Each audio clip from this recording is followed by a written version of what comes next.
লতির size এবং লতি বৃদ্ধি করার নিয়ম আর চাষের যে পদ্ধতিটা প্লাস চারা ডেলিভারির বিষয়গুলো যাবতীয় সকল কিছুই আজকে ভিডিওর মাধ্যমে তুলে ধরবো। যেহেতু সরাসরি আজকে আমরা বেশ কিছু চারা ডেলিভারি করতেছি আর এটা কিন্তু সারা বাংলাদেশেই ডেলিভারি করা হয়। দেশ ও দেশের বাইরে থেকে যে বা যারা আমাদের আজকের ভিডিওটি দেখছেন সকলকে জানাই আন্তরিক শুভেচ্ছা ও অভিনন্দন। প্রিয় দর্শক, আজকে আমাদের এই ভিডিওটা পাঠাইছে একজন ভাই। আবার অনেকে আছে যারা নতুনভাবে চারা রোপণ করতেছে, এভাবে বেড তৈরি করে। তা আসলে লতিকচু চাষের জন্য বেড তৈরি করা লাগবে কিনা বা কেমন জমিতে ফলনটা ভালো হয়, এরকম প্রশ্নের ভিতরে অনেকেই কিন্তু আছে। আবার অনেকেই প্রশ্ন করে ভাই কেমন চারা সংগ্রহ করতে হবে বা চারার মূল বৈশিষ্ট্যগুলো কি কি, কোন বিষয়গুলো দেখে চারা সংগ্রহ করা উচিত। আর এই বিষয়গুলো মূলত আজকে ভিডিওর মাধ্যমে আপনাদের সামনে তুলে ধরার জন্য একটু চেষ্টা করব।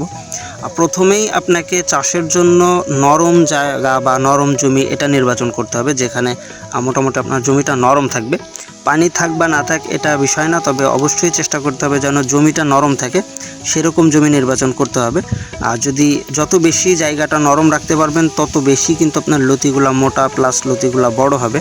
যেহেতু আজকে আমরা এই যে দেখেন আমাদের জমি থেকে লতিগুলা উত্তোলন করা হয়েছে আর এটা সরাসরি আপনাদেরকে দেখানোর জন্য একটু চেষ্টা করতেছি।